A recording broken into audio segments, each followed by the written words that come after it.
How to be a woman naval officer in the 1980s when only 2% of the U.S. Navy were women, with a nod to Tommy Orange's Poetics. 1979, Newport, Rhode Island, civilian to ensign, 90-day instant warrior, frigid weather, in physical training gear. Senior officer candidate trainers screamed at me to do more sit-ups, so we, proud yet sweaty members of November Company, would win the special flag. I pulled my back muscle and spent a week in the infirmary on wacko pills. November Company, sadly, did not win the flag. Or was it a streamer? It's important that I dress like a naval officer. 1980, Norfolk, Virginia, ensign, Drug and Alcohol Program Advisor course. The instructor asserted that I had a 99.9 probability of becoming an alcoholic. So shocked, I spit out my beer. President Nixon initiated an anti-drug and alcohol campaign in 1971 upon learning that service people returning from Vietnam had issues. It had marginal success, depending upon which metrics one used.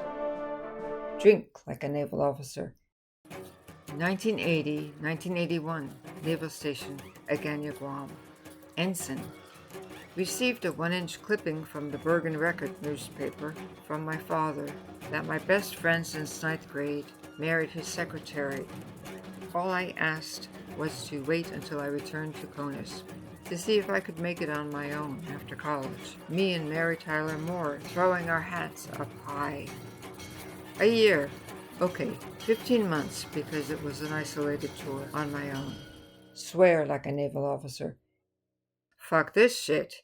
He should have written a Dear Jane letter. Jerk. He fucked my sister then married the secretary while declaring his love for me. Messy. Hit the road, Jack. Even if it's an act. 1982-1984. Fleet Logistics Support Squadron, North Island, San Diego, California. Ensign to Lieutenant Junior grade, mailed my introductory letter to the commanding officer describing my accomplishments on Guam. They laughed at it and shit-canned the letter. They also shit-canned me. Without a job, I read the message board, went to the gym, made Audubon calls to friends, went to the gym, bored stupid, why won't they put me in the unfilled position downstairs in the maintenance department?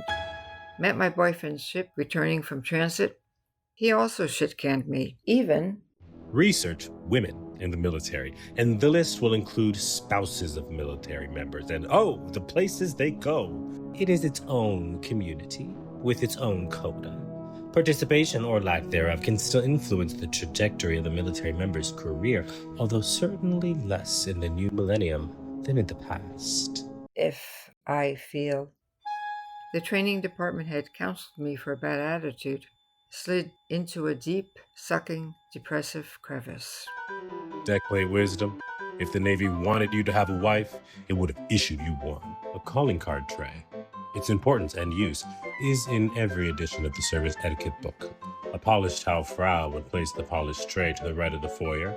Guests would discreetly lay their cards on the tray upon departing the home. It is incumbent upon naval officers to order their calling cards before they check into their first duty station.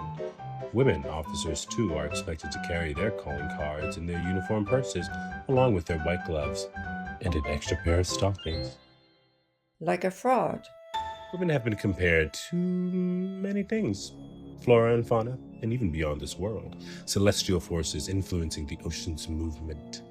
Imagine a man yelling, perhaps from the deck of a pierside ship or part of a working party, "Join the Navy and ride a wave!"